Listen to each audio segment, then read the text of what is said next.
Bismillahirrahmanirrahim. Elhamdülillahi Rabbil alemin. Vessalatu vesselamu ala eşrafil enbiya'il vel mursalin. Nebina Muhammedin ve ala alihi ve sahbihi ecmain. Amma ba'd. Bəzi məlum məsələlərdən dolayı yaranan fasilədən sonra Allahın izni ilə başladığımız dərs silsiləsini davam etdiririk. Başda da qeyd etdiyimiz kimi bu dərslər dinin müdafiəsi, sünnətin müdafiəsi olaraq din düşmənlərinə qarşı başlatdığımız bir cihaddır. Rəbbim bizi başladığımız bu işdən müvəffəq etsin. Bundan əvvəlki dərsimizdə Muaz bin Cəbəl radiyallahu anhuya atılan iftiranın batil olduğunu dəlillərə əsasən isbat etdik. Və qeyd etdik ki, özlərini müsəlman zənn edən bu iftiraçılar müşriklərə üzr gətirmək üçün bilərək və ya bilməyərək Allah Rasuluna və onun səhabələrinə iftiralar atır, hətta onları küfrə nisbət edirlər.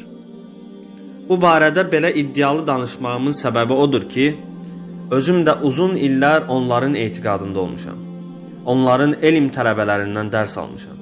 Belə ki, nəyə necə etiqad etdiklərini vaxtilə özüm də təcrübə etdiyim üçün yaxşı bilirəm. Bugün haqqında danışacağımız şübhə isə deyə bilərəm ki, gətirdikləri şübhələr içərisində ən zəif olanı və batilliyini ispat etmək məsələsində ən asan olanıdır. Sadəcə Uca Allahın da ayətdə dediyi kimi وَمَا يَزَّكَّرُ إِلَّا أُولُو الْأَلْبَابِ Bunu ağıl sahiblərindən başqası dərk etməz. Bu şübhədəki problemin əsas qaynağı onun tərcüməsində edilən böyük bir xətadır ki, bununla həm özləri küfr edir, həm də insanları bu küfrə dəvət edirlər. Məsələni araşdırdığım zaman gördüm ki, eyni küfrü hətta etdikləri Quran tərcüməsində də ediblər ki, bununla Allahın bir digər peyğəmbəri olan Yunus aleyhisselama küfr nisbət edirlər. Əvvəla hədisi zikr edək və sonra məsələyə daha təfsilatlı şəkildə nəzər salaq. İmam Buxari və Müslim'in Əbu Hureyra radiyallahu anhudan rəvayət etdikləri hədisdə Rasulullah sallallahu aleyhi və səlləm belə buyurur. Bir adam nəfsinə zülm etmiş və ölüm anında oğullarına belə vəsiyyət etmişdi. Mən öldükdən sonra məni yandırın, kül halına gətirin və sonra dənizə saçın. Vallahi, əgər Rəbbim məni diriltməyə güc çatdırsa, heç kimsəyə əzab etmədiyi şəkildə mənə əzab edər. Sonra Rasulullah sallallahu aleyhi və səlləm dedi ki, oğulları adamın bu istədiyini etdilər. Allah yeryüzünə dedi ki, aldığını geri ver. O an adam dirildi və qalxdı. Uca Allah ona, bu etdiyin şeyə səni sövq edən nədir deyə soruşdu. Adam, səndən qorxumdur ya Rabbim dedi. Bu dediyindən ötürü Allah onu bağışladı. Bu hədisin digər kitablarda fərqli rəvayətləri də var və İmam Əhməddə keçən ləfzdə deyilir ki, hədisin başlanğıcında belə bir ifadə keçir. Sizdən əvvəlki ümmətlərdən bir kişi var idi, bu adamın tövhidin xaricində etdiyi bir xeyir əməli yox idi. Və təbii ki, bu sizə oxuduğum hədis tərcüməsi bunların etdikləri tərcümədir və şübhə olaraq gətirirlər ki, bu insanın dediyi söz küfürdür, amma müəyyən olaraq təkfir edilmədi. Ona görə ki, ortada bir cəhalət maniyəsi var və bu cəhalət onun üçün üzürlü sayıldı. Və bu hədisi dəlil gətirərək böyük küfür və böyük şirk edənlərin cəhalətlə üzürlü olduqlarını ispat etməyə çalışdılar. Və murciyaların bugünkü müşrikləri cəhalətdə üzürlü saymalarının səbəblərindən biri də bu hədisdir. Və dərsin əvvəlində qeyd etdiyim kimi əsas böyük aldatmaca tərcümədədir.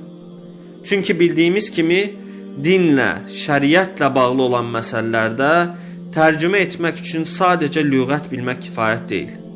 Şəriətin həmin sözə, həmin ifadəyə nə məna yüklədiyinə baxmaq lazımdır. Necə ki, digər bir çox məsələlərdə də olduğu kimi.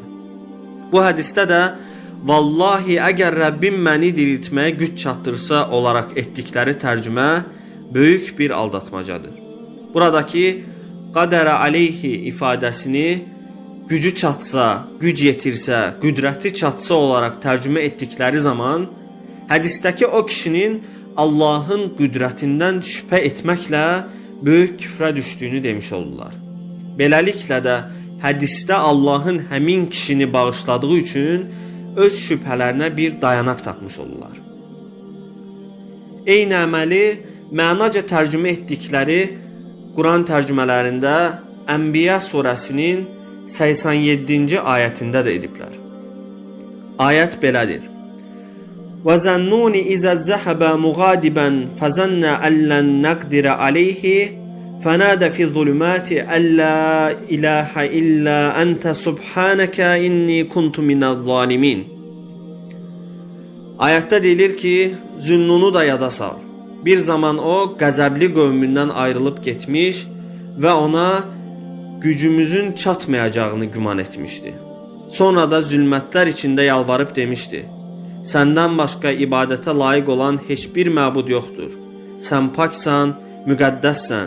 Mən isə həqiqətən zalimlardan olmuşam.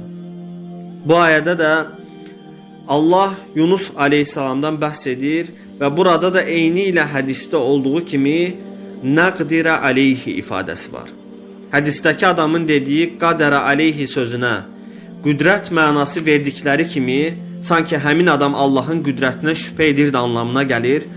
Həmçinin Ənbiya surəsinin 87-ci ayətindəki nəqdirə aleyhi sözünə qüdrət mənası verildiyi zaman Yunus aleyhissalama da haşa eyni küfrü nisbət etmiş olarıq.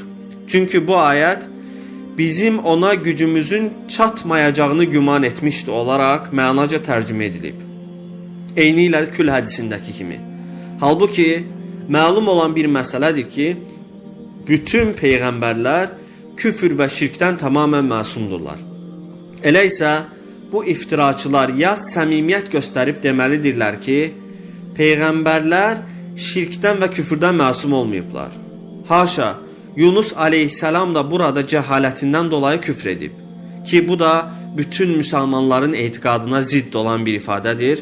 Ya da tövbə edib Allahın dininə dönsünlər ki, bu da onlar üçün dünya və içindəkilərdən daha xeyirlidir. Beləliklə, bu zaman belə bir sual ortaya çıxır. Bəs burada doğru tərcümə necə olmalıdır? Nəyə əsaslanaraq bu cür danışa bilirik? Və şübhəsiz ki, bizim dayanaq nöqtəmiz yenə uca Allahın kitabında qeyd etdiyi ayətdir. Ayətdə belə deyilir: وَأَمَّا إِذَا مَبْتَلَهُ فَقَدَرَ عَلَيْهِ رِزْقَهُ فَيَقُولُ رَبِّي أَحَنَنْ. Bu anlamda olan Fəcr surəsinin 16-cı ayətində فَقَدَرَ عَلَيْهِ sözü vardır. Tərcüməsi belədir: Amma onu sınamaq üçün ruzisini azaldanda Rəbbim məni alçaltdı deyər. Bu ayədə də olan qadərə alə ifadəsi daraltmaq mənasındadır. Bu kimi yerlərdə alimlər heç vaxt hədisi buraxıb ayəni və ya ayəni götürüb hədisi bir tərəfə atmamışlar. Elə isə ayətlərdə və hədislərdə eyni kökdən gələn bu ifadənin doğru mənası Ənbiya surəsindəki ayətdə Yunus aleyhissalam zənn etdi ki, biz ona əzab verməyəcəyik, onu sıxışdırmayacağıq, daraltmayacağıq anlamındadır. Bütün dilçilik alimləri və müfəssirlər hədisdə keçən qadərə feilinin bu anlama gəldiyində ittifaq etmişlər və bu anlamda məna verən bir çox ayə gətirmişlər. Onun üçün də hədisdəki adamın Allah güc yetirərsə ifadəsini Allah təqdir etmişsə, Allah məni sıxışdırar və ya zorlayarsa, işimi çətinləşdirərsə şəklində təvil etmək ərəbcə dil qaydalarına uyğundur və sözə başqa məna vermək deyildir. Hədisə belə bir açıqlama da verilib. Bu adam risalət hüccətinin çatmadığı bir zamanda yaşamışdır. O, ölüm ayağındaykən tövhidin xaricində heç bir xeyir iş görmədiyi üçün Allahdan qorxur və özünü bu dünyada cəzalandırır ki, Allah onu diriltdikdə ona əzab verməyəcəyini zənn edir. Başqa bir açıqlamada isə belə deyilir: bu insan olduqca çox günah etmiş və ölümünə yaxın vaxtlarda etdiyi günahlardan ötürü Allah qatında görəcəyi əzab ağlına gəlmişdir. Allah qorxusundan nə etdiyini bilməz bir şəkildə uşaqlarına belə bir vəsiyyət etmişdir. Bu insanın Allahdan çox qorxması və hətta bu qorxu səbəbilə nə dediyini bilməyəcək bir hala gəlməsi, bununla bərabər Allaha iman edən bir kimsə olması, onun Allah tərəfindən bağışlanmasına vəsilə olmuşdur. Bənzəri bir görüşdə də, necə ki, dəvəsini səhrada itirdikdən sonra tapan adamın sevincinin şiddətindən xəta edərək, "Ya Rab, sən mənim qulumsan, mən də sənin Rəbbinəm" deməsi, dil xətası etməsi kimi, eynən bu adam da Allah qorxusunun şiddətindən və ölüm bihuşluğu səbəbilə belə demişdir deyərək, bu hədisi həmin hədisə qiyas etmişlər. Bir sözlə, müsəlmanların alimlərindən heç bir alim bu hədisi küfr edənin təkfirinə əngəl olaraq, üzr olaraq gətirməmişlər. Çünki Uca Allah Nisa surəsinin 48-ci ayətində belə deyir: İnnallaha la yaghfiru an yushraka bihi və yaghfiru ma dun zalika liman yasha və men yushrik billahi faqad iftara isman azima. Şübhəsiz ki, Allah özünə şərik qoşulmasını bağışlamaz. Bundan başqa daha kiçik günahları isə istədiyi kimsəyə bağışlayar. Allaha şərik qoşan kəs iftira atmaqla böyük bir günah etmiş olur. Bizləri haqqa isabət etdirən Allaha sonsuz şükürlər olsun. Allaha sonsuz həmd sənalar olsun ki, bizləri ağıl nemətindən məhrum edərək bu cür hallara düşməkdən hifz etmişdir. Və Allahdan diləyirəm ki, bu dərslərimiz vasitəsilə, bu açıqlamalarımız vasitəsilə Allah Azə və Cəllə murciaların toruna düşmüş, İslamı axtaran, haqq olan dini axtaran kəslərə hidayət verər, onları doğru yola yönəldər və bizləri də bu xeyir işdə vasitə edər. Allah Azə və Cəllə günahlarımızı bağışlasın və bizləri doğru yolda sabit etsin. Subhanəkə Allahumma və bihamdik, əşhədu an la ilahə illə ənt, əstəğfiruka və atubu ileyk.